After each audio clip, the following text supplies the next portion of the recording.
आप अपनी गाड़ी पर सरपंच बनते ही सरपंच लिखवाते हैं, आप अपनी गाड़ी पर एमएलए बनते ही एमएलए लिखवाते हैं, एमपी बनते ही आप सांसद लिखवाते हैं, और गाड़ी पर मोटे अक्षरों में लिखी ये दहेज की भीख है और हम दहेज के भिखारी हैं। जी, जो दहेज के मामले सामने आ रहे हैं उसको लेकर क्या कहोगे? दहेज मैं समझता हूँ समाज पर एक कलंक है, और दहेज एक सामाजिक कुरीति भी है जिसके ऊपर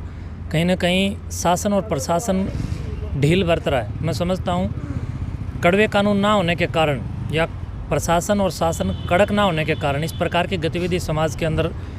जो हमारे, मैं समझता हूँ कि अतीत से ही जन्म लिए करके बैठी हैं, वो अपना ज़्यादा रुख ऊपर उठ करके दिखाती हैं, और इसके लिए शासन और प्रशासन को प्रथमतः सामने आकर के कड़वे कानूनों के तहत समाज की जिम्मेदारी उठानी चाहिए। देखो जी, सरकार ने तो कानून बना रखा है लेकिन उसके बाद भी रोक नहीं लग रही है, जैसे नीचे इसको रोक लगाने के लिए मैं समझता हूँ अकेला सरकार ही नहीं बल्कि संस्कार भी जिम्मेदार हैं। हम सबको वैदिक संस्कारों की ओर आगे बढ़ते हुए कहीं ना कहीं समाज के प्रबुद्ध वर्ग को इसके लिए सामने आना होगा। साधु संतों और सामाजिक जिम्मेवार पंचायतों और हमारे प्रत्येक वर्ग के एक एक उस व्यक्ति को, जो व्यक्ति जिम्मेवार है या जो व्यक्ति वानप्रस्थी है,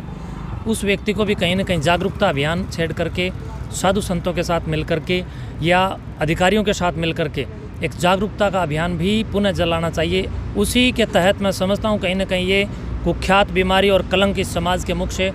धुल सकता है, अन्यथा नहीं। महाराज जी, जैसे एक पढ़े लिखे जिम्मेवार नागरिक होने के नाते एक ऐसा ही क्रेटा गाड़ी मांग है, तो कितना सही है? वो लोग केवल पढ़े लिखे हैं, शिक्षित नहीं है। मैं समझता हूँ कि पढ़े लिखे होने से कुछ नहीं होता, शिक्षित होने से बहुत कुछ होता है। इसलिए समाज को शिक्षित होने के लिए मैं प्रेरित करता हूँ कि समाज शिक्षित हो। मेकालय पद्धति के अंतर्गत अगर कोई व्यक्ति पढ़ता है तो वो केवल पढ़ाई करता है, वो केवल नौकर बनता है, राजा नहीं। वो केवल नौकरशाही के तहत अपनी बुद्धि को विकसित करता है, किसी भी प्रकार के सार्वजनिक विकास या बौद्धिक विकास या उच्चतम आदर्शों को वो मैं समझता हूँ स्थापित नहीं कर पाता। इसी के चलते एक पढ़ा लिखा, एक पुलिस के अंदर कहीं ना कहीं कार्यरत व्यक्ति जो कि जनरक्षक के रूप में भूमिका निभा रहा है, लोगों के लिए प्रेरणा है, वो व्यक्ति अगर क्रेटा गाड़ी या अन्य किसी भी गाड़ी की कल्पना करता है, लालच करता है, तो मैं समझता हूँ इस प्रकार के व्यक्ति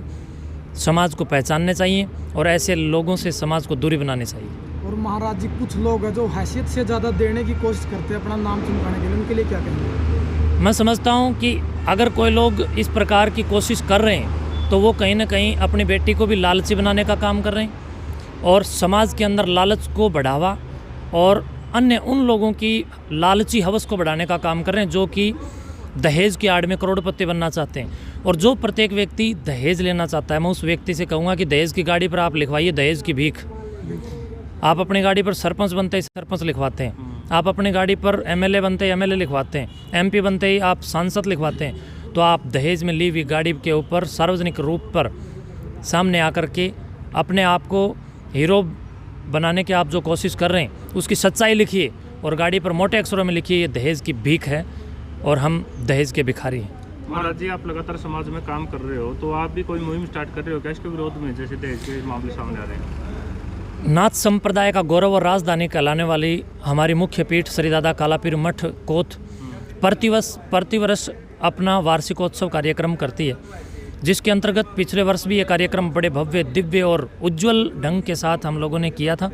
इसकी संपन्नता के साथ हमने 3 दिन तक लगातार दहेज की इस कुप्रथा के खिलाफ ज़बरदस्त ज़ोर शोर से प्रचार किया और गांव-गांव में जाकर जब हम लोग कैंप आदि लगा रहे हैं या लोगों को प्रेरणा के लिए यज्ञ हवन कर रहे हैं, वृक्षारोपण के लोगों को प्रेरित कर रहे हैं, हरित क्रांति के लिए और उज्जवल सामाजिक भविष्य के लिए हम लोगों को एक राह दिखाने का काम कर रहे हैं। हमारे प्रत्येक अभियान के अंदर नशा मुक्ति आंदोलन के साथ साथ, नशा मुक्ति कार्यक्रमों के साथ साथ मैं समझता हूँ दहेज और भ्रूण हत्या हमारा प्रथमतः जिम्मेवारी